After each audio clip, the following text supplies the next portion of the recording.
Ndabankunda abashakana umwete bazambona akurema. Ndashaka kubamegesha ko ikintu cyose gitekereza kitari icyaha ukuye mu icyaha. Ikintu cyose cyubahisha Imana uri mu isi kirahari nuko utazi aho kiri. Yugira umwanya ukegera Imana. Imana yakurangira inzira, yakubwira ngo dore inzira mwana uzanyuramo ngiyi. Imana ifite amakuru yanyu. Gusenga bikurinda gufata ibyemezo bibi.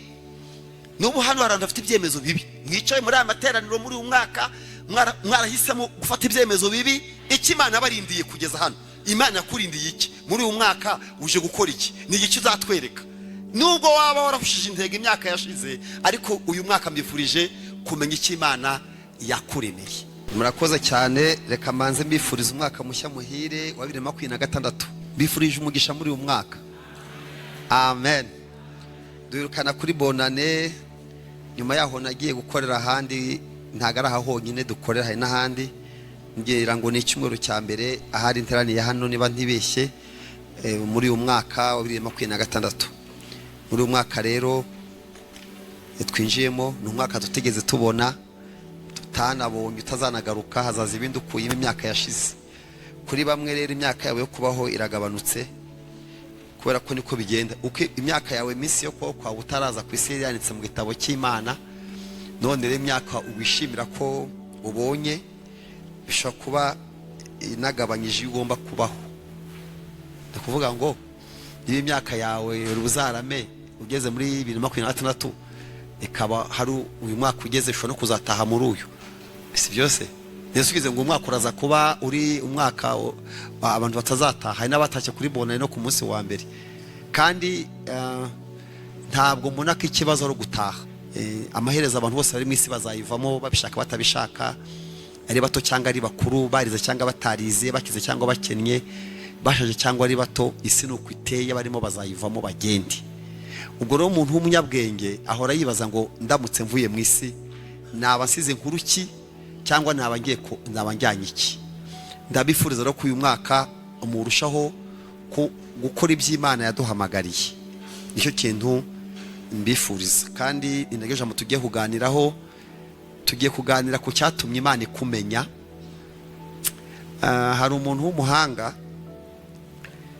yaravuze ngo ahantu hari ubutunzi bwinshi ngo ntago ari mu birombe by'amabuye, amabuye yandi y'amabacukura y'izahabu n'ibindi, ngaho ahantu hari ubutunzi bwinshi ngo ni kuri cimetière cyangwa se kaburi, aho bashyingura abantu. Batise ngaho bashyingura abantu no hari ubutunzi bwinshi. Ati kubera iki? Ati abantu bapfuye badakoze ibyo bagomba gukora barabipfana. Aturamutse ubazuye burese ukamubwira uti uragarutse ngwino usoze inshingano zawe z'iby'Imana yaguhamagariye. Ati wasanga barapfanye ubutunzi bwinshi, barapfanye inama nyinshi, ibitekerezo byinshi, ubushobozi bwinshi batakoze. Uzirindire kuba mu isi ukazavamo udakoze icyo Imana yaguhamagariye. Byo kintu numva nshaka kubasabira uyu munsi. Reka mbere ku ijambo ry'Imana riri mu Itangiriro 18 umurongo wa 16, mbere ku mugabo witwa Aburahamu.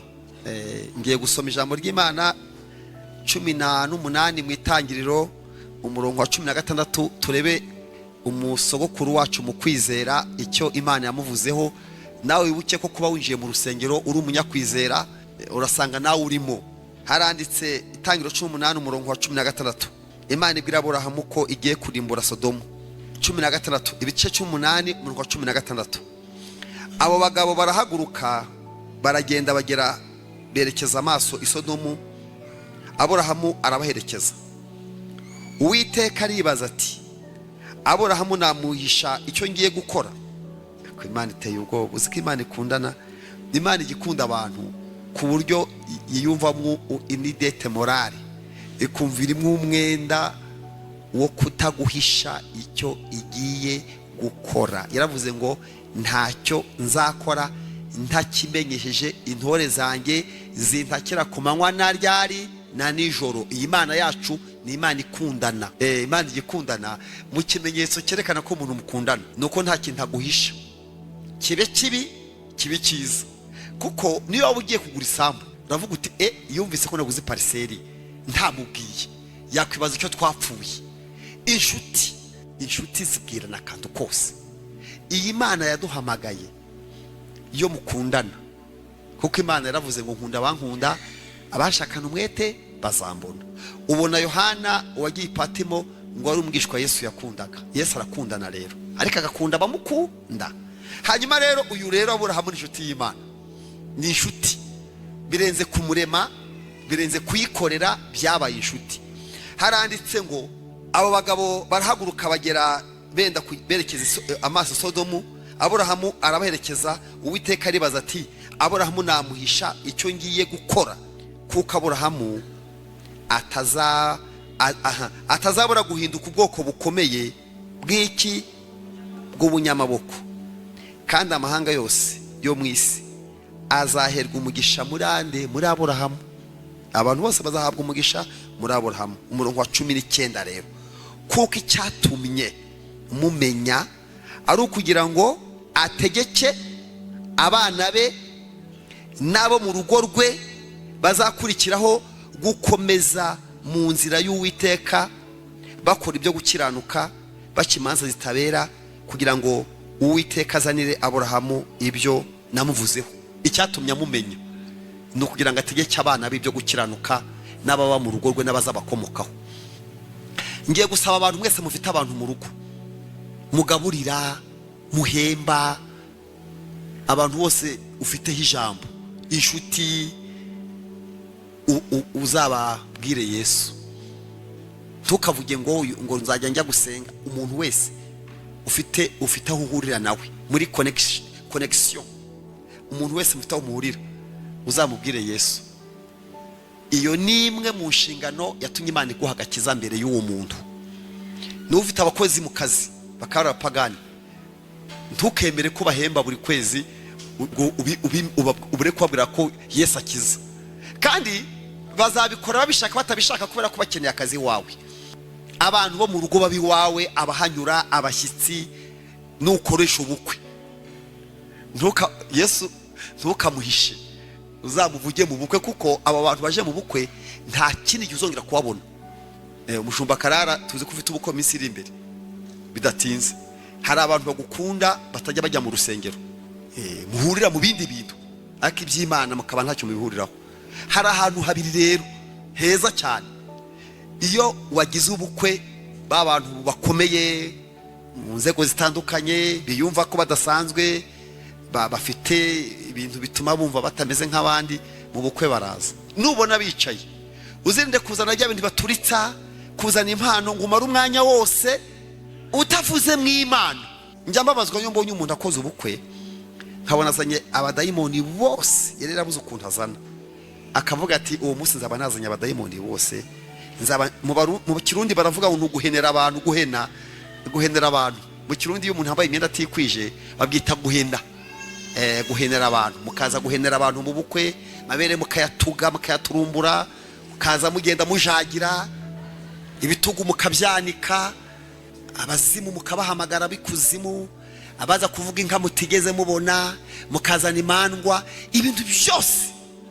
Ubwo urugo ugiyemo ujye gutangira umushinga ukeneye mu Imana, ku munsi ubu ukayirukana. Hari n'abaha abantu inzoga ati wenda muzazingwera ku ruhande, Imana mukayirukana ngo mukanezerwa. Werere bababwiye Imana mukayirukana, kavuga ati aho mugende muhazi. Ino ubona ufite ibirori, ufite impamvu, uzahamagara abantu babwira Imana, uzarinde kwikora iteraniro, ariko kubite mu Imana izirwanaho. Uzashyire mu ijambo ry'Imana muri ibyo birori, muri izo nshuti zawe, muri izo anniversaire. Ijambo ry'Imana, Imana izaherekeza rikore cyarizanye. Ahandi ha kabiri ni ahantu habaye ibyago, umuntu yatashye, nabwo abantu baza babishaka batabishaka bakicara, mujye muvugamo Yesu. Icyatumye Imana itumenya, haleluya, ni ukugira ngo dutegeke, ntago ari ukubyigaho. Ngo mu nama z'ubukwe bavuga ngo muvanemo abo bantu, ngo ntago ari amateraniro mubikuremo, ariko wowe uzababwire ngo icyatumye Imana imenya no kugira ngo mbwira abantu ibyagakiza.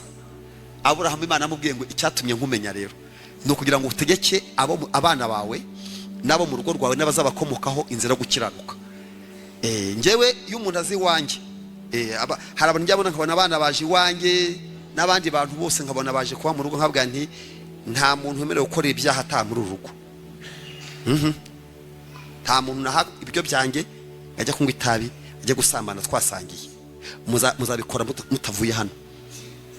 Kandi uzabirengaho bizamuca mu mazuru. Urakizwa ubishaka cyangwa utabishaka. Kavuga ati tukapfe gukizwa. Nushaka gukizwa utabishaka, upfa gukizwa gusa. Hari uwaje gukora akazi, n'umuntu yaje ngo gusiga umusaraba ku rusengero w'umupagani, ahageze ndamubaza nti urakijijwe? Ngo yango ntago nkijijwe. None se ni gututi usiga umusaraba wanditseho ko umusaraba ari byiringiro byacu, wowe ukaba atari ibyawe. Ngo ngiye bampamagaye gukora akazi, ni hano nta muntu ukora akazi ari umunyabyaha. Kandi bambwiye unze ukazi, nti urahitamo rero gukizwa cyangwa gukora akazi. Nuzamuka ugasiga umusaraba urakizwa. Aravuga ngo ndajyayo kandi sinkizwa, ntibeshye. Ngo beshye ajyayo afata ubwega ajya gusiga. Ubu ni umudirije wa korari, namubwiye ntibirafata. Icyatumye Imana itumenya, haleluya, kugira ngo dutangaze ko Imana ibaho. Mukajye muba abantu bakazuyazi mu by'Imana, mugenda gace gace mutabwiza abantu kuri. Ngiye nta muntu ushobora kumpagarara imbere n'ikintu cyose yampa. Nta kintu wampa, nta mwanya wampa ngo nurangiza untandukanye n'Imana. Abo twabanye imitenero rya mbere nababwiye ko ngiye Imana ndayikeneye, mwebwe ntimuyikeneye kuko mufite ibyo mufite bikomeye, mufite amashuri, mufite amafaranga, mufite bene wanyu, mufite ubwiza, mufite impamvu zindi. Ngiye nabwiye abantu ngewe niba ari umuntu ukeneye Imana ni ngewe. Kubera iyo mpamvu nabwiye Yesu ndagukeneye, sinziteranya nawe ko wadukiza nzamukurahe. Wenda umuntu magirana ibibazo, umuntu akazamo hagati. Imana niwiteranya nayo, ninde uzabatabara, ninde uzabakiza, ninde uzabunga? Noneho ukabikora wihisha, uzi ko nta muntu ukureba. Aburahamu rero icyatumye Imana imumenya ni ukugira ngo ategeke mu rugo gukiranukira iki Imana. Kandi mugomba kubikora mwiteguye n'ingaruka bibagiraho. Mugomba kuvuga Imana mugakiranuka, n'ingaruka zabyo mukazakira. Ntabwo twahawe gukizwa gusa, twahawe no gusekwa, twahawe no gutukwa, twahawe kwitwa ibigoryi nubwo tutari byo. Ntabwo turi ibigoryi, ahubwo ibigoryi nabo batazi Imana. Kubiri avuga ngo Stefano bamuteye amabuye, aravuga ngo aba bantu banteye amabuye tubabare kw'icyaha kuko ibyo bakora batabizi. Umutazi ibyo akora sinjije.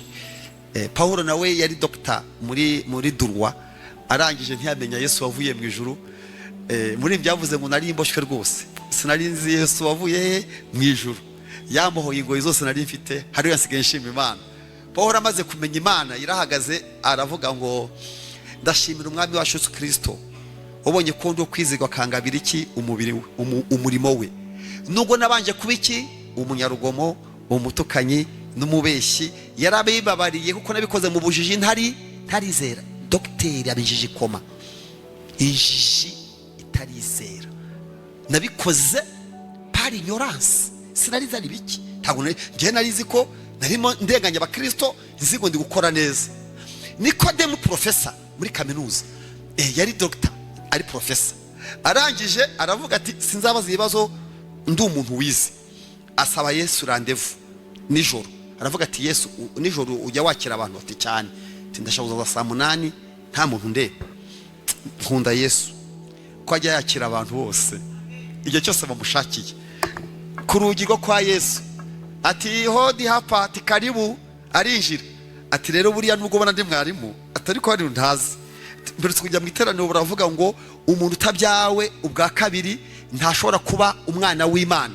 Kibyawe n'amazi ngo barama, kibyawe n'umubiri aba ari umubiri, kibyawe n'umwuka aba ari umwuka. Nayo rero ukuntu umuntu upfuka ubwa kabiri.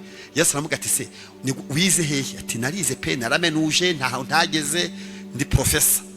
Ukaba utazi kuvuka ubwa kabiri? Ati ntabyo nzi. None se umuntu yongera gusubira mu nda ya nyina akavuka ubwa kabiri? Yesu abona hahera mwigisha iby'ubwami bw'Imana. N'abantu mutekereza ko bazi ubwenge bakeneye kumenya Yesu. Witwa Blaise Pascal, numva ari umuvumbuzi, ni umushakashatsi, nawe ni umufilozofe. Niwe wavumbuye iki? Mathématique, physique. noneho rero yaje gukizwa, akijijwe ariko akizwa ari kumwe n'abafilozofe benshi babagira iki.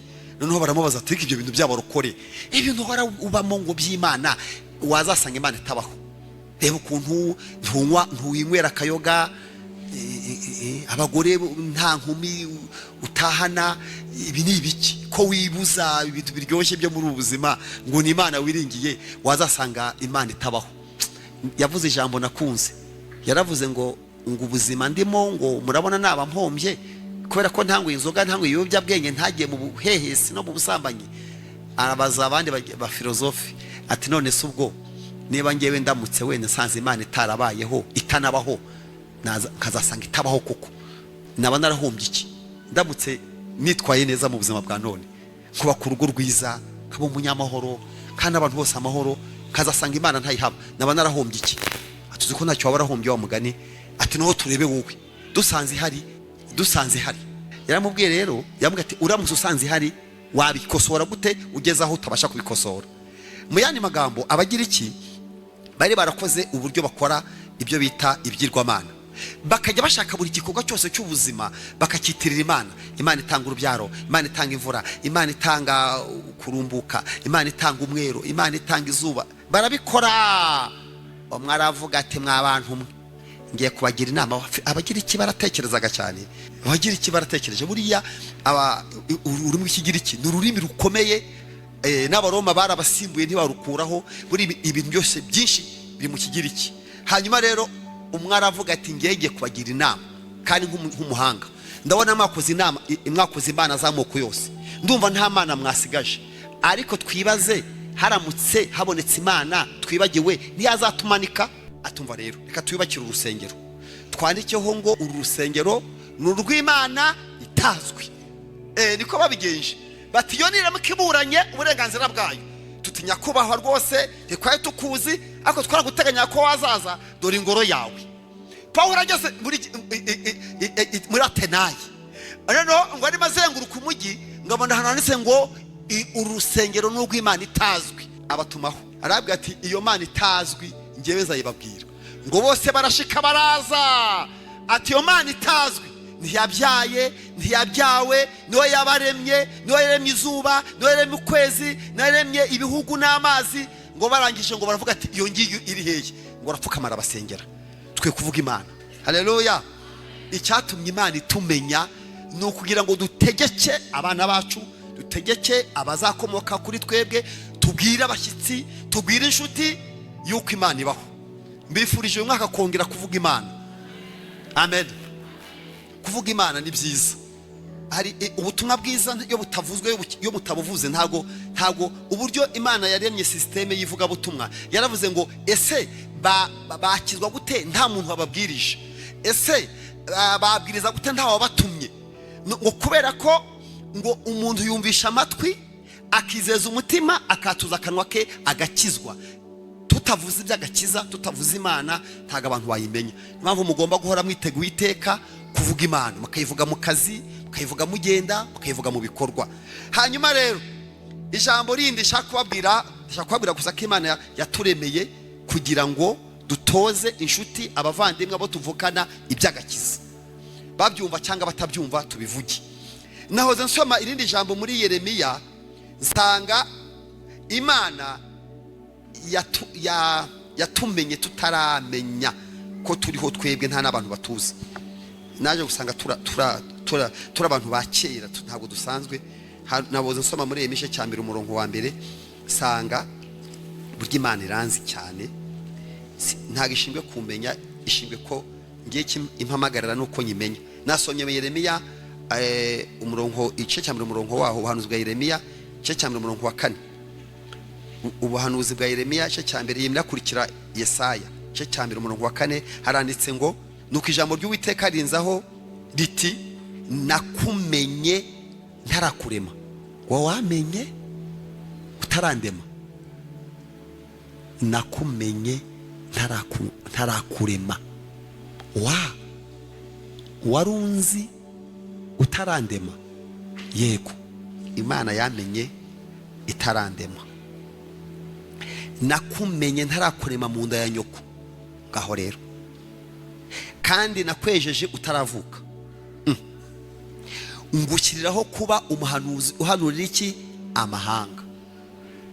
Noneho rero mwari muzi ko iri jambo ntabwo ari iya Yeremiya, mwese rirabareba. Imana yakumenye itarakurema mu nda mama wawe, yakwejeje utarakora icyaha. Yavuze ngo nagushyiriyeho rero, ubwo ngeze kuri appointment. Yagushyiriyeho iki? Waramenye, waranyejeje, none wanshyiriyeho iki? Niba ari ikintu kibi kibaho mu buzima, ni ukubaho umeze nk'akabase kagenda kazerera mu mazi, ukagenda gusa utazi ko Imana yakuremeye. Ikibazo wambaza, ese umuntu yakimenya? Umuntu ashobora kumenya icyo Imana yamuremeye? Yego, ndetse cyane. Yakimenya ate? Yakimenyera hehe? Kugira ngo umuntu amenye ubushake bw'Imana ku buzima bwe, umenye icyo Imana yaguhamagariye, haba ku gihugu cyawe, haba ku muryango wawe, haba ku itorero, haba no ku buzima bwawe. Ni gute umuntu amenya icyo Imana yamuremeye? Biranditse, biri muri Bibiliya yawe ugendana, biri mu rwandiko yandikiye Abaroma igice cyawo cya 12. Urasanga ukuntu umuntu amenya imigambi y'Imana ku buzima bwe. Ubu nyine ibaze impamvu duhushahusha ubuzima, ni uko tutazi. Kare hari akamesaje nsomye keza, kababwire ni ak'abakobwa bateze amatwi. Rero umukobwa umwe yandarikaga ngo nzamutahire ubukwe, yanyohereje mesaje, nta telefone nzanye ngo nyisome, ariko yaje hano arambwira ngo arashaka kubaka urugo, atari nta mufiyanse mfite, atari ku cyo ntekereza ndashidikanya, n'ubundi umuntu tuzabana ariho nuko ntaza aho ari. Ngo mwe mubyiva mu bakobwa mwe, arahari nuko utazi aho ari. Ese yaba yarabeshye umuntu? Yaravuze ati imyaka mfite gize 30, ubu umuntu utuzabana ubu ntahari, ntarahari. Ikibazo ntuza aho ari naho muzahurira, ariko arahari. Aragiye amuguriye impeta. Amuguriye iki? Impeta. Aguriye umuntu tarabona. Mwego muraseka. Yagira agura impeta. Ati ndaje ngo unsengere. Ese ni iki? Ati ni yazanyambika, nanjye niyo zamwambika. Reka kansumuga ubutumwa neza. Abantu bagira kwizera gukomeye, ngewe narumiwe.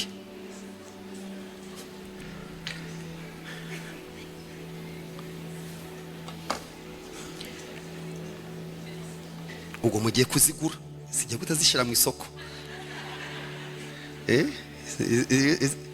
Uyu nguyu izina rye sindivuga. Nitwa utudomo tubiri. Numwe waguze impeta, simvuga n'umudugudu we. Nibagiwe ngeze ubwo ni byinshi, ubwo n'umwaka ushize. Mwiriwe, nibagiwe kubabwira ko nabonye umukunzi. Uyu munsi rero dore ko yanyandikiye. Mwiriwe neza, umwaka mushya muhire. Mbandikiye mbashimira uburyo mwasengeye nkabona fiyanse. None ndabatumiye kujya mu murenge ni 29 z'ukwezi kwa mbere, niho bazafata n'irembo. Nibigiciro cyinshi. Murakoze, mugira umunsi mwiza. Yaguze impeta, none uwayiguriye byarangiye amumenye. Bazanye mu murenge 29. Uzi icyo bishatse kuvuga? Yari ahari nuko ataraza aho ari. Ubu hari ibintu byanyu bihari mutaza aho biri. Abantu mwese muri muri kukabakaba muri uyu mwaka 2023, ndashaka kubamenyesha ko ikintu cyose kwitekereza kitari icyaha, ukuye mu icyaha. Ikintu cyose cyubahisha Imana uri mu isi kirahari, nuko utazi aho kiri. Iyo dukoze amasengesho habiki, amasengesho niho gushyiraho network. Iyo umuntu afite ama message menshi ya WhatsApp cyangwa kuri za email, udafite network, adafite tubyita ngo ni amajiga ni megas nuko tubyita, ndafite connection ama message araza kirunda kiberaho. Waza kugera ahantu ushyizemo amayinite cyangwa se gigabyte n'ibindi ukabona zose zirirunze ku murongo. Niyo mpamvu inzira imwe ituma umuntu amenya ubushake bw'Imana ni umwanya atindana n'iki n'Imana. Umwanya utindana n'iki n'Imana.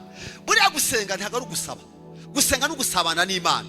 Iyo utindanye nawe rero umenya akari ku mutima wayo. Imana igifashwa ikivuga, ikanitanga, ikavuga niba itari muri gahunda, iginezerwa, igafata icyemezo. Yaravuze ngo numvise gusenga kwawe none manuwe. Koroneliyo ngo yajyaga agira ubuntu bwinshi agasenga ubudasiba ngo bikora ku mutima w'Imana. Imana iravuga ngo gusenga kwawe n'ubuntu bwawe byazamutse ku rwibutso imbere y'Imana. Inzira imwe rero ituma umuntu amenya Imana yamwanditseho. Ubu mwese ngo mwicaye hano amakuru yanyu arahari, ayo utazi n'ibyo wibaza byose birahari. Ariko ikibazo ni ko tuzamenya amakuru yawe. Nta mwanya ufite rero. Iyo ugira umwanya ukegera Imana, Imana yakurangira inzira, yakubwira ngo dore inzira mwana uzanyuramo ngiyi. Imana ifite amakuru yanyu. Ngiye Imana ifite amakuru yanjye. Ngiye arashaka kubabwira ko Imana ifite amakuru yanjye. Naba mishaka kubimenya cyangwa ntabishaka, ejo hanjye hazaza hari mu kiganza cyayo. Muri agenda y'Imana ndimo. Ngewe nigeze mfata umwanya wo gusenga muri covid. Muri covid ntabwo yansaze mu Rwanda. Yansanze ku ishuri. Nabaga i Brussels. Ndi kwiga. Nabaga muri interna. Kwiga birahagarara. Nari mfite plan B. Mfite imigambi yanjye. Kandi imigambi nk'iyaba hari ibintu mufite ngo n'abandi barabikora bikemera. Hari igihe uba wicaye ukigana abandi bantu. Wowe uri wowe, ntabwo uri abandi. Buri wese asukwe, yajukwe, afite misiyo ye. Noneho rero hari igihe ubona abandi babigiyemo nawe ukabijyamo, nyamara atari ibyawe. Nashaka kujya muri Canada rero. Nashaka kujya muri Canada. Numvaga nshaka kujya gusaba akazi muri Canada, kandi nabonaga ikirere igicu kinyemerera kujyayo. Kandi nashaka kujyayo mu buryo bwiza. Ntabwo ngiye gusaba y'ubuhungiro, ngiye gusaba y'akazi. Nifite abantu bankunda banshakiye akazi. Ku buryo ngenda nkajya n'ejo nozo gusoma message kuri telefone yanjye bambwira ko dosiye yanjye nyine icyo gihe nari narayikoze ndi kushaka kugenda. Covid birabaye. Ibaye mbura uko ngenda, ko indege zarahagaze, ibintu byose birahagaze, ngomba kugenda mu kwezi kwa 10. Itariki bampaye. Hanyuma rero Covid ije, indege zirahagarara, ibintu byose birahagarara, tuguma mu nzu, kwiga birahagaze, byose birahagarara. Twibera ku ishuri, nabaga muri interna.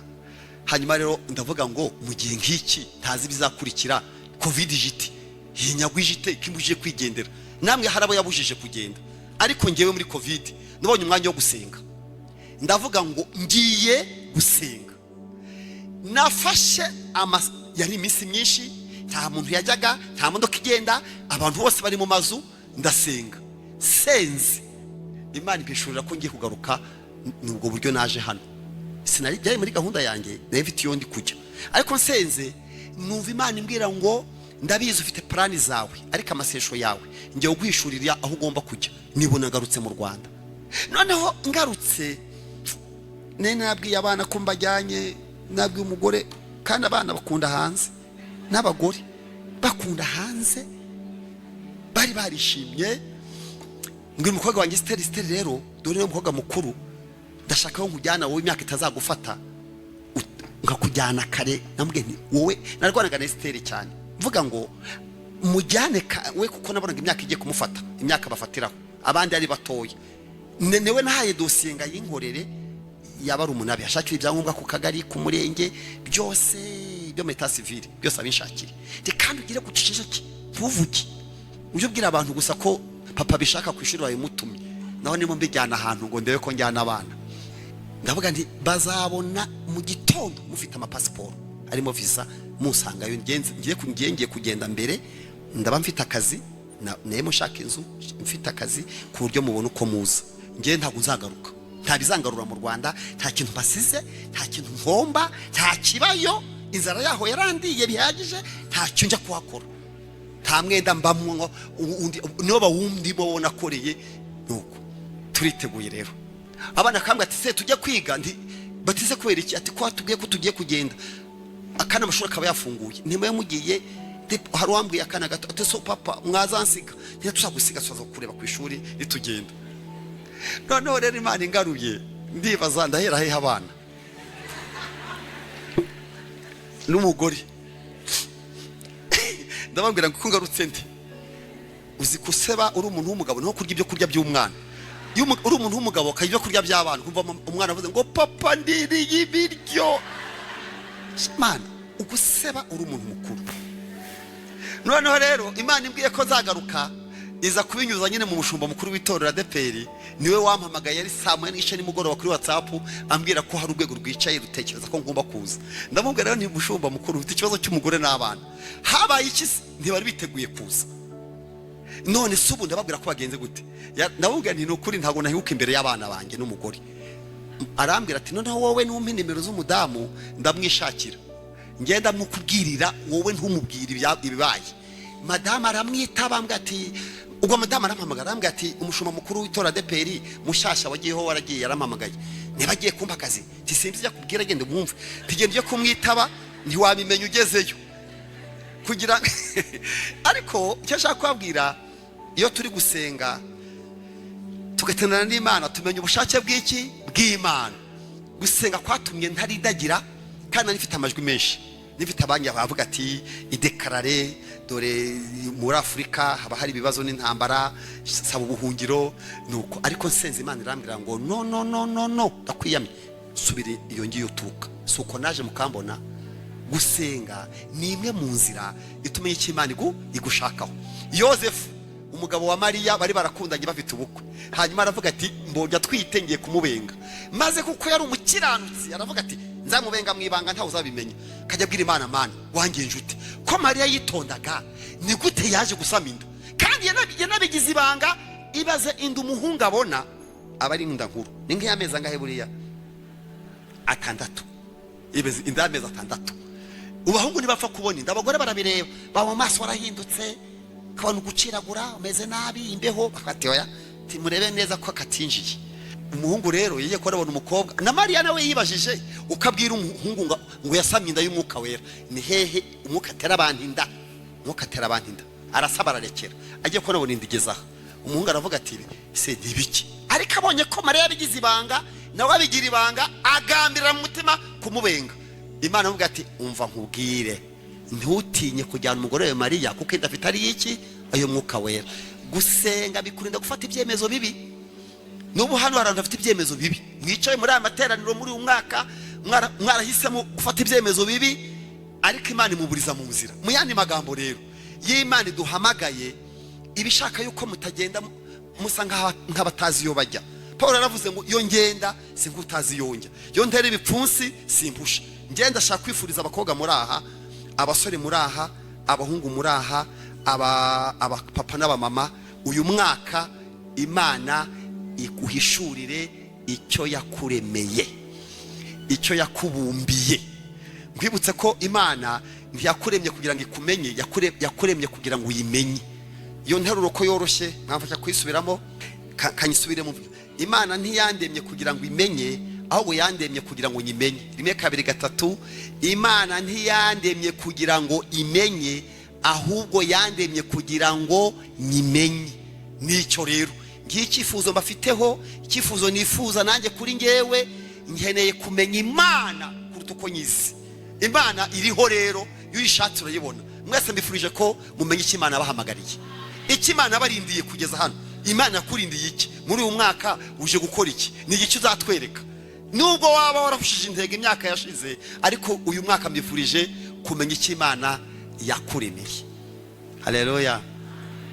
Nitukira abacu ngo twiyobore mu byo dukora bitadukwiriye, twahamagariwe gukora umurimo uwo yadutumye hakiri kare. Dusubiremo. Nitukira abacu ngo twiyobore mu byo dukora bitadukwiriye, twahamagariwe gukora umurimo yadutumye hakiri kare umva icyo ngusaba umwuka ubwenge no guhishurirwa dusheho umva icyo ngusaba umva icyo ngusaba umwuka ubwenge no guhishurirwa dusheho. Kera ngisenga ubu ntabwo ngisenga. Kera ngisenga ndafite inshingano nyinshi, narasengaga ngewe, najyaga nsenga kugeza ubwo mu ishuri menya paje mwarimu aza kubazaho examen. Ubajije abantu twiganye ku Kacyiru kuri paperi babikubwira, naricaraga bakambaza ati marimo arabaza he, ntarabaza hano, kino kiraza kuza. Kugeza ubwo mwarimu yaravuga ati ntegurana nawe, bakabatungwa ajya yerekwa, ariko ntabwo nerekwaga, ahubwo umwuka waravuganaga nanjye ndi gukora etide nkamenya aho baza kubaza. Byambaye inshuro nyinshi, sirimwe kabiri. Iyo tubana n'Imana turi closed, twegeranye cyane, hari igihe tumenya ibyo tutagombaga kumenya kubera yuko twegeranye nayo. Abarakora bagisanga Imana zigabahishurira amabanga y'igihe kizaza, ikakubwira amakuru utaruzi. None abantu bari busy, nta mwanya bafite, nta mwanya bafitiye Imana. Imana baye victim, barebwiye ngo Mana turi busy, turi kurangura, urabyumva nawe, turarushye, turananiwe, ihangane, twinaniriwe. Imana yo umwanya ubuze niyo ibanza kuba victim. Victim ni umuntu wabirenganiyemo. Imana ararenganye, iri kubabaza muri umwaka ngo kwibashaka ifite amakuru yanyu, ese muri hehe? Ntabaza gutabara nkwereke ibikomeye, iyo niyo telefone. Nyamara hari amakuru, burya haba hari amakuru y'igihugu, haba hari amakuru y'itorero, haba hari amakuru y'umuryango, haba hari amakuru yawe, hari amakuru yo mu kazi, hari amakuru y'abana bawe, hari amakuru y'umugabo wawe, hari amakuru y'umugore wawe. Nta mwanya ufite, ariko amakuru arahari, ariko nta mwanya ufite. Muze mwenyine twihererane, munsanga ahantu hatari abantu, dore imiruho irabarembeje, urusaku rurabaruhi, dore imiruho, dore imiruho irabarembeje, urusaku. Muraje muraje mumbwire ibyo mwibwira, ibyo muvuga n'ibyo mukora, mu miruho yanyu munaniwe, bimerwa n'uzimira. Inzira yinzirira ruhije mwitange, mutazananirwa mukige, murya umutsima tera imbaraga, muwe n'ukumazi. Inzira imwe ituma umuntu amenya ibiri kuri paje ye ni ukubona umwanya wo kwegera iki? Imana. Kandi ashaka kubabwira ko aho tujya atari heza, aho tujya ntihazigera haba heza. Muri byavuze ngo ntihazabura intambara, ntaga amahoro azahora. Cyese yatsembyeho urupfu n'iki? Ni ibyaha. None urupfu ntiruhari, ibyaha ntibihari, ubwo n'ibindi birahari rero. Ariko umuntu uzi ubwenge yakwegera Imana kezwa. Indi nzira ya kabiri ituma umuntu amenya ubushake bw'Imana ku buzima bwe, no kwitandukanya n'abanyabyaha, kutishushanya. Nasomye muri 12 mu Baroma haranditse ijambo ryo kubinginga. Haravuga ngo nuko bene data ndabinginga kubw'imbabazi z'Imana ngo mutange imibiri yanyu ibi bitambo bizima bishimwa n'Imana, ariko kuyikorera kwanyu gukwiriye. Umurongo wa 2, kandi ntimwishushanye n'abaryari n'abiki gihe nyine n'abiki gihe. Harabi icyo gihe n'abiki gihe. Kino gihe gifite abantu mwashaka kwishushanya nabo, ngahubwo mumere gute? Muhinduke rwose mugize imitima misha, kugira ngo mumenye neza iby'Imana ishaka, ari byo byiza bishimwa kandi bitunganye rwose. Mwumvise irindi banga, muhinduke rwose. Buriya twarahindutse twarahindutse, ariko wahindutse ku ruhe rugero? Wahindutse ku ruhe rugero? Kuba umwadeperi, hano harimo abantu batarabu umwadeperi basengera hano, ni ibintu byoroshye cyane, ntabwo bigora. Ikigoye ni kuba umukristo, ariko kuba umwadeperi biroroshye. Kuba umuririmbyi wa korali, reka da, pfa kuba ufite gusa warabatirijwe hano, ugatanga imisanzu, bakakurepetesha, bagasanga urabyumva, biroroshye. Ariko kuba umukristo, umuntu yavuze ngo ugenda umukristo, ntabwo yavuze ko ari umwadeperi, ntavuze ko ari umudive, yavuze ko ari umupaseri. Reka da, ntituzi n'akazi yakoraga. Yavuze ngo nzahora ndiwe. Ngaho rero uzahora uriwe, uzahora uriwe, ndiwe nzahora ndiwe, uriwe uzahora uriwe. Dufite abantu bari abantu bazima, bari abantu beza, ariko batakomeje kuba beza. Zahora ndiwe, nunakirase, nuzamurwa mu ntera, nukomera, nzahora ndiwe. Mu bintu bingahe byose ugeze ryari kugupfa. Niba guseka n'igihugu cyose cyanseka. Ubukristo n'ubuzima, ntabwo Kristo wari umuhango n'imigenzo. Reka, Kristo ntabwo ari ukuza guterana. Ubukristo nubwo mugiye kugendana.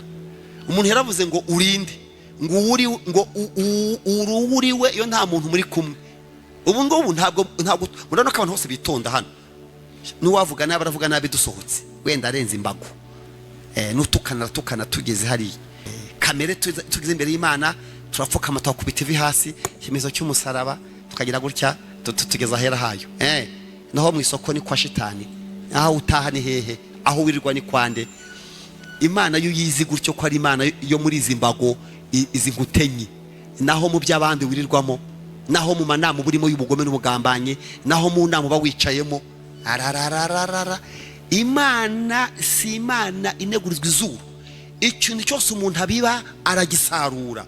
Niyo mpamvu abantu batamenya ubushake bw'Imana banze guhinduka. Bahindutse gake, barambara, baragenda, korana n'abantu b'Imana, ariko mu mutima hari nk'ibindi bintu. Yesu yaravuze ngo abantu bameze nk'ibituro bisizingwa, ugasanga inyuma ni mwiza, ariko imbere afitemo ubumara, afitemo uburozi, afitemo ubugome. Ndabinginga ngo muhinduke. Nudahinduka, ariko ndabizi warahindutse, ariko nudahinduka rwose ntuzamenye iby'Imana gushakaho. Ushake bw'Imana ku buzima bwawe, hinduka. Ntiwishushanye n'abiki gihe. Kwishushanya, kuyoberanya. Ndabizi hari abantu bari kudusaba, hari ikibazo dufite kidukomereye mu dusengere cyama divorce. Abantu dufite icyo bita pressure. Bakutubwira ngo nimubyemere nk'itorero, nimwicare, ubutane mu bwemeze, munamara gutana mungire mu musezeranye. Uzi amademande dufite ari ku meza, amademande dufite ari ku meza, ati rwose nyaboneka nimworoshye bimeze nabi. Noneho twakoze ubushakashatsi, tubaza abagabo bubatse ingo bacu, tubabaza tuti ni bande bakene wabaha deuxième session murayizi. Deuxième session n'amahirwe ya kangahe? Ya kabiri. Twabaje abagabo nyine tuti ni bande ingo zimereye nabi, ziremereye, zirarazishya, bwacya zikazima, bumva wabaha amahirwe basubiramo, batayo bizaba ryariwe. Ati we tubone ko twakira wagati mfite igishako data we, ati yamwe mubizanye.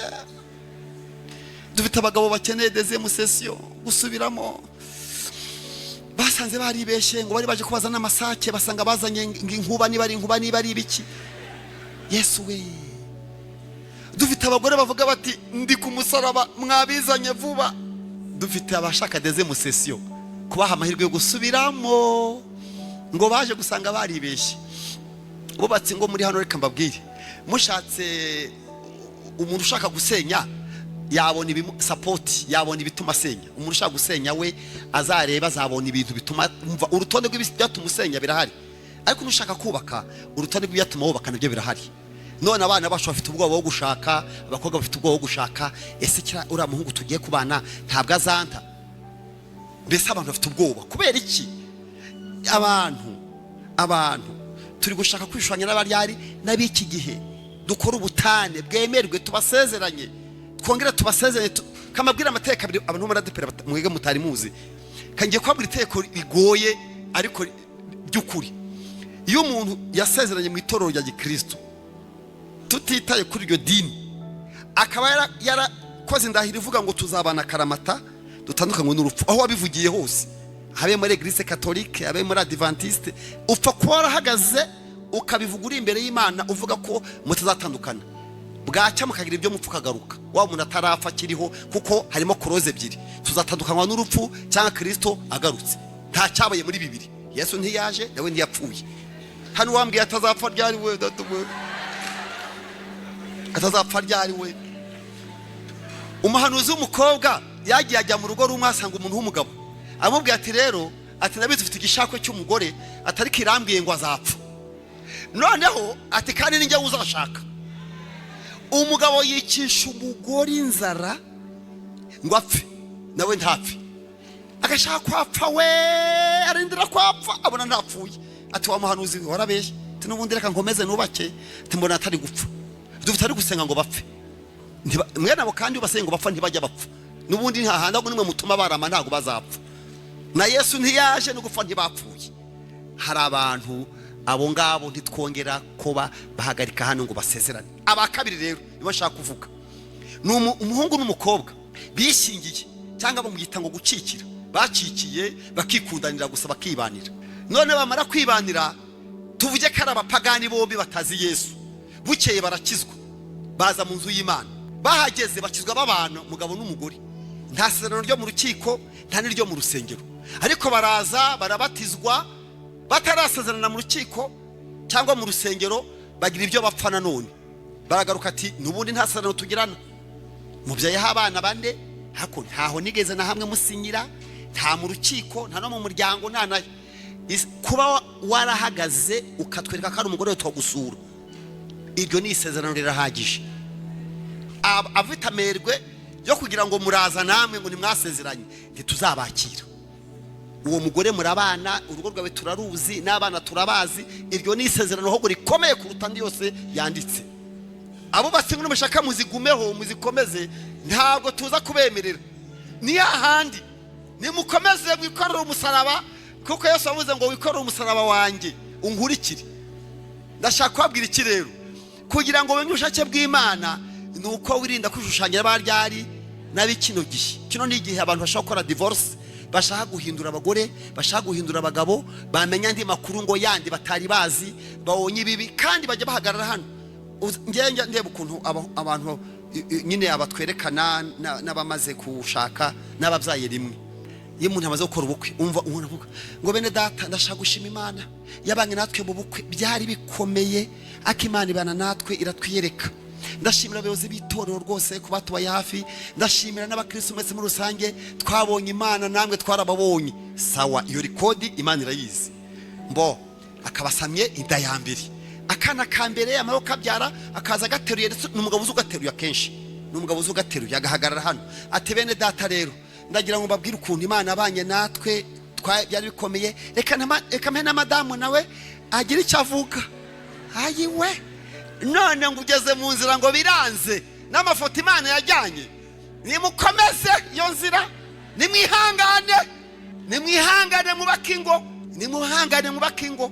Mwagenda mujya kugereranya abagore b'abandi n'abanyu, inda bakwiye kugereranya. Umushaka nta bandi bari bahari, niba waribeshye wibeshye byiteka, byarakurangiranye nta mahita musigaranye. Abashaka gusenya ndabahakaniye, muzajye ahangaha nta demande tuzakira y'abashaka gusenya ingo. Nimugenda muhitemo kubaka urugo, kandi Imana yaravuze ngo iyo wubatse ku rutare nta kintu cyabasha gusenyera. Impamvu ya kabiri rero ituma umuntu amenya ubushake bw'Imana ni ukutishushanya n'abakino gihe. Turimo dusenga rero, hari ijambo nshaka ko dusengeramo tugasoza kugira ngo tujye mu yindi mirimo. Ndashaka ko dusenga isengesho Paulo yasenga itoro rya Efeso, turisengeremo. Ikintu nshaka kubasaba nuko mudakwiye guhusha intego y'umuhamagaro wanyu, guhisha intego cyatumye Imana ikurema. Nababwiye ko Imana itandemye ngo imenye, yandemye ngo nyimenye. Menye ubushake bwayo, menye icyo ishakaho. Njya nibaza ikintu naje gukora hano iwanyu. Ngiye ntago ndi uwa hano, ngiye ndi umuntu w'umugenzi, mwigamura abana bo mu rugo, ngiye ndi umukozi wo mu rugo. Kozo wo mu rugo mirukana igihe bashakiye, ntago mubizi. Bambwira ngo twarakaye ngo genda ngo hambira utwawe. Mwebwe ariko muzaguma hano ni iwanyu. Ariko ndi kwibaza ngo niki Imana yanzaniye hano koko. Ese nakigezeho? Ese sinahushije intego? Ndi gusaba Imana imizi sigaranye, ndi kubana n'iteraniro ry'igisenyi, ndi kuba muri kano karere, ndi kuba muri uturere. Imana imbishuri bino ngomba gukora ntakoze.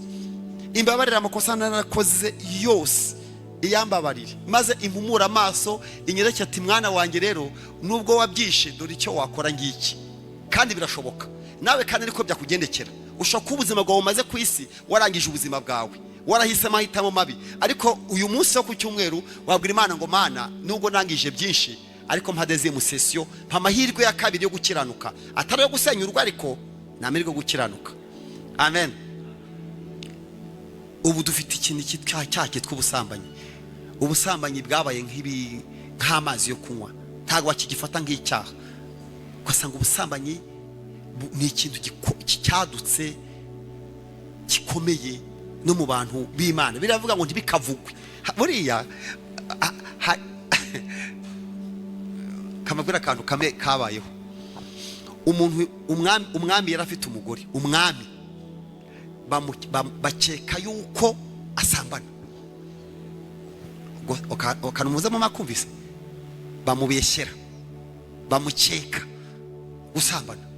Kandi itegeko ryaravugaga ngo niba umwami kaza ari uko bigenze, gahunda ni ukumwica. Ntago bamusendaga, baratemaga, baricaga. Nese mu Rwanda ho rwa mbere tuzi ko abakobwa bahohoterwaga, yaba yasamye inda bakajya kumuroha. Iwacu barohaga mu mugezi witwa Rubyiro, abandi bakabaroha mu kiyaga cya Kivu. Noneho rero abantu b'iwacu nyine duturanye n'abashi bo kwijwi. Noneho rero waba bazaroha umukobwa wawe kujya gushaka umushi, ahubwo ati rero ushaka ubwato buri hafi aho, niba muroha umujyane kugira ngo apfe, umujyane nibura umugira umugore. Nuko abashi bavutse abantu bo kwijwi bavutse, mpamvu basa n'Abanyarwanda barasa. N'abakobwa twagiye kuroha, abashi barabajyana, babyara Abanyarwanda, abajya gusara Abanyarwanda, benshi ngo byagenze. Ariko ikibazo kuki barohaga umukobwa ntibaruha umuhungu. Nijoro naciye ku gipangu, nsanga agakobwa kambaye mini jipe gahagaze gasomana n'igihungu. Ndahagarara nti gihugu kiragutera inda, nti gihugu gifite inda we, ntikifite no mu kiganza ntumuramutse irimo. Nakarebaga ukana gahagaze ngakoze ko mu rugo kare kari mu gipangu, kisekesha kiturakoze gaturatura utwatsi, ntiwakatsindwa barayigutera. Iruka cika cyakora kirukanze gakizwa n'amaguru, gacana amatara mbona kari rukanze. Ntikirayifitiye igihugu gifite inda, ntiruka mbona kari rukaze. Kanivugire wa mwami kazi rero, bamubeshyera ko, bamushinja ko asambana.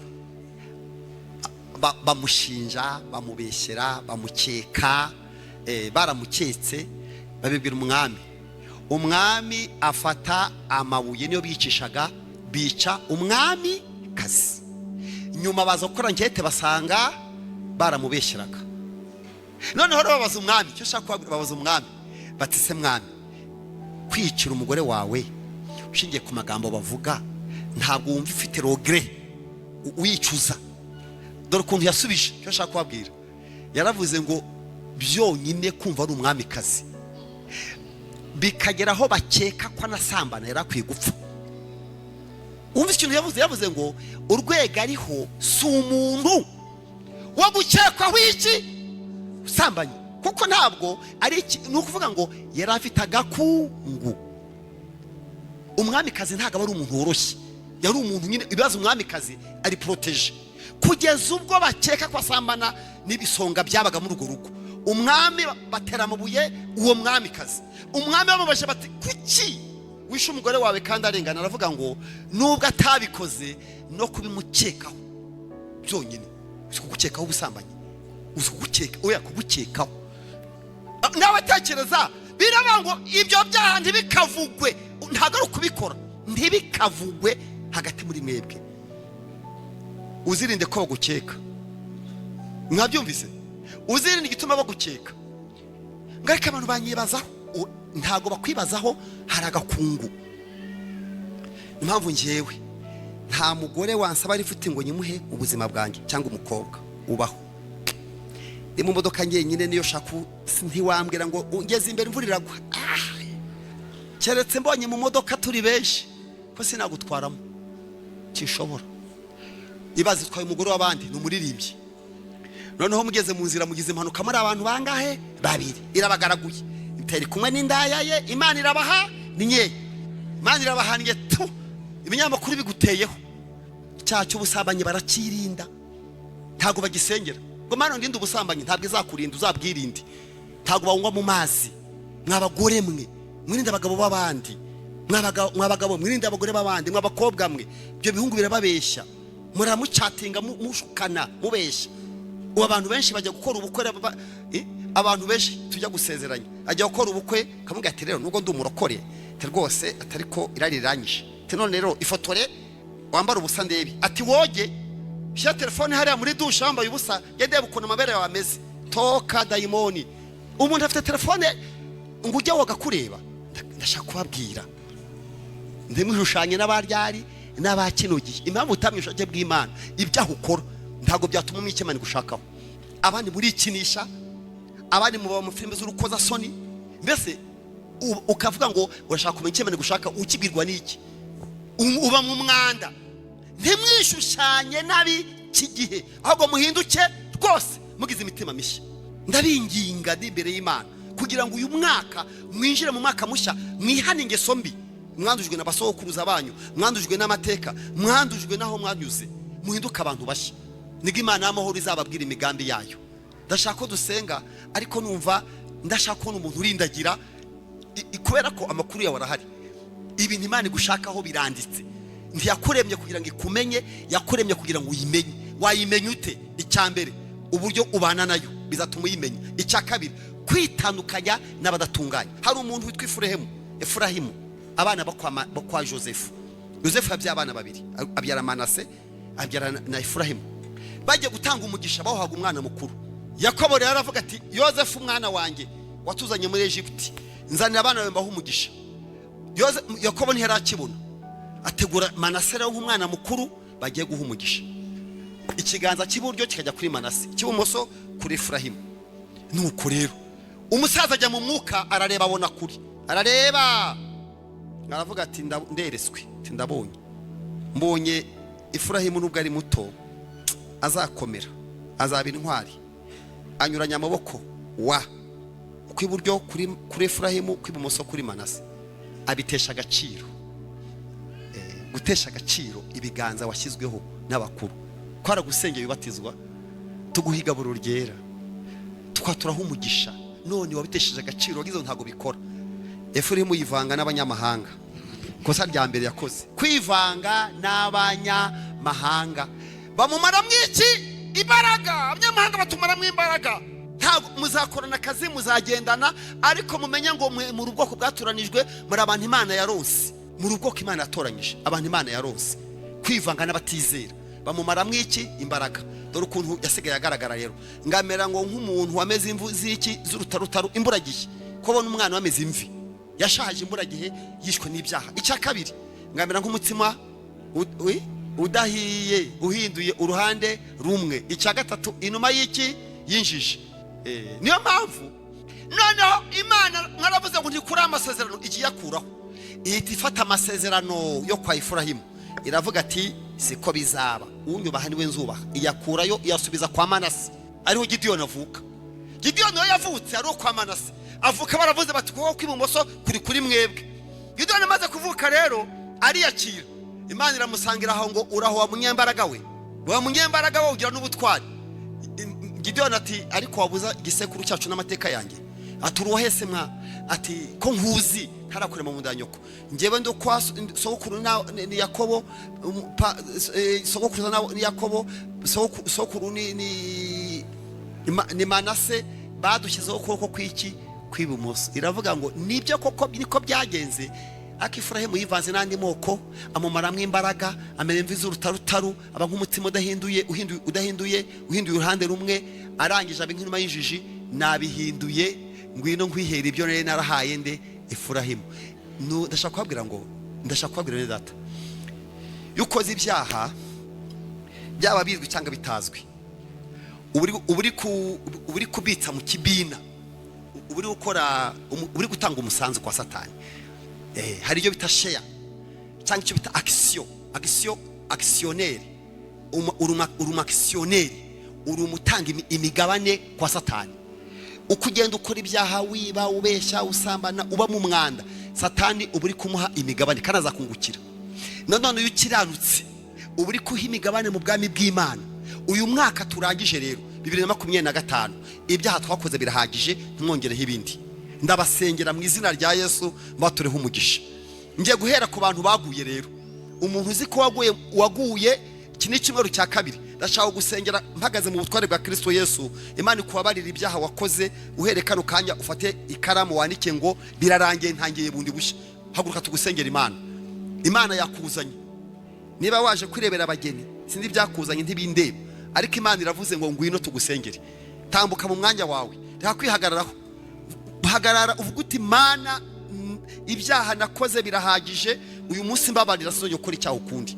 Hagarara mu mwanya wawe, ntakwihagararaho, n'ubundi Imana yakuzanye kugira ngo uzi. Ndashaka gusengera kandi wumve ko ari Imana iri kuvugana nawe.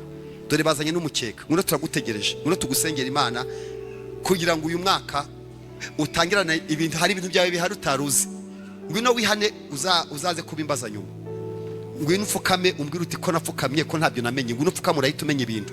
Hari amakuru yawe hari Imana ikubikiye, icyo waburaga nukuza gupfukama. Tambuka tugusengere mu izina rya Yesu. Nudakijijwe utazi Yesu, utarabatizwa, ukaba utabatije, waranze kubatizwa nta cyemezo wafashe, ninduje turagutegereje. Iyo mbonye ari umusore ndishimye, mba mbonye umukwe. Yizire rata, Imana iguha umugisha, uracyari na mutoya. Ipfukamire, pfukama uze kumbaza ibindi nyuma, urabumenye icyo Imana yaguhamagariye. Dore umaze iminsi uzerera mu ruzerero utazi iyuva n'iyujya. Umunsi wari uyu, Imana iguha umugisha. Hari ibyo bibazo icyo wavukiye n'icyo waremewe. Ntabwo waremeye gukinishwa, ntabwo waremeye kugukorakora, oya, uri ishusho y'Imana, uri umuntu Imana yatekerejeho. Tambuka tugusengera Imana. Va mu byaha rero kwihagararaho, Imana yakuntumyeho nguzi. Nibaguha akayira, kora hano. Iyo mbonye muje muri abasore, Imana ibayungutse abantu bazarama. Ngwino, mwege muzarama, muzatinda ku isi. Imigambi yanyu uzi ibintu Imana ibagambiriyeho. Imigambi y'Imana ni myinshi ku buzima bwanyu. Icyo mwaburaga ni ugupfukama hano ngo mureke icyaha, kandi ntabwo muzongeye gukora icyaha ukundi. Ngwino, Imana yakubabariye. Ntabwo waruzi icyo Imana igushakaho. Wumva gutazi icyo wavukiye. Ntabwo wavukiye kuba indaya, ntabwo wavukiye gukorakora, ntabwo wavukiye gukabakaba. No. Uri umuntu w'agaciro mu maso y'Imana. Si cyo waremewe. Tambuka tugusengera Imana. Ntabwo wavukiye kurarurira, ntabwo wavukiye kuganya. Imana yakuremanye icyubahiro cyinshi, igufiteho umugambi. Ifishi yawe iriho amakuru. Bashumba mwegere dusengera bano bantu. Amakuru yanyu yarabitse ku Mana. Ubwo mupfukamye mugiye kumva icyo Imana igiye kubakorera. Ni ukuri ndi imbere y'Imana ishobora byose. Ubwo mwemereye Imana ikaba muyihaye ubugingo bwanyu. Iyo mbonye uri mutoya, bitamana ko Imana yungutse. Imana yungutse abasore bagiye gukorera Imana. Imana yungutse abaririmbyi. Imana yungutse abacuranzi. Imana itunguye abakwe. Imana iduhaye n'abakazana bazakorera Imana. Imana ibaha umugisha mwinshi. Mwongera Imana amashyi duhaye uyu mubyizi. Imana duhaye umubyizi. Imana duhaye umubyizi. Aba ni abantu Imana izanye. Reka tugutegereze nawe. Nawe urahenda mu maso y'Imana. Teraniro rimwe abantu Imana ishaka. Mumaze iminsi muri mumeze nk'abagenda mu nyanja, mutazi iyo muva niyo mujya. ariko Imana yagambiriye kubaha umugisha none. Hari umugisha wanyu ubitse mu iteraniro, umugisha ubitse mu ijambo. Tambuka cika ava mu ntebe, ngwino Imana iragushaka, igufiteho umugambi mwiza. Reka kwihagararaho, ibyo wakoze ibyaha kirahagije. Hakana, va mu ntebe, haguruka, ngwino usengerwe, ngwino Imana irakuzi. Kora mu kiganza cyanjye, tambuka ujya imbere y'Imana. Imana ibafiteho umugambi mwiza. N'abana bakiri batoya, abantu Imana ifiteho umugambi mwiza. Aba ni abantu Imana iduhaye. Reka tugutegereze nawe. Uri kwibaza ngo ngende, ngwino. Reka komeza kubyibazaho. Icyaha kizakwica, icyaha kizakwica, icyaha kizakwica, icyaha kizakwica, icyaha cyawe kizakwica. Tambuka cika, ngwino hano. Icyaha kirica, tambuka cika. Satani, va mu ntebe, vayo, sohoka muri iyo ntebe yawe, vamo, cika Satani, ngwino. Icyaha kizakurimbura, ntabwo uzamara umwaka. Dore Imana yakurinze nguze muri amateraniro, ariko ngwino Imana iragushaka. Icyaha kizakwica, kizaguhitana, ariko Imana iragukunda, ngwino guha ubuzima, ngwino guha icyerekezo, ngwino guha iherezo ryiza, ngwino guhe aho uzajya ugana. Imana iguha umugisha mwinshi. Imana ishimwe ko uri umubyizi ubonetse. Tumaze kubona abahungu n'abakobwa benshi. Ese abagore muri hehe? Abagore mwe muri hehe ko mufite amahitamo abiri yo gusenya? Abagabo musenya muri hehe ko ntababona hano? Barakumenye. Imana yakuzi izi byubamo cya hano, ngwino. Abagore muri hehe ko mutazi? Induru zanyu n'urusaku byageze ku Mana. Mwebwe muzaza ryari? Tuzokorera amateraniro special. Toro nk'irigira uzarikura, iteraniro nk'iri uzarikura kwani? Umunsi nk'uyu uzawuvana he? Uzongera kubona umunsi nk'uyu ryari? Haguruka mu mwanya wawe uzatugusengere. Dore urwo rwari mu manegeka, rurenda kugwa, rurahirimye. Nuko ugenda usanga utariho, ugenda umeze nk'uzerera mu nyanja, ufite ibyemezo bibi wafashe. Iteraniro ni ryo kuhitamo kubaka. Wa mugabo we,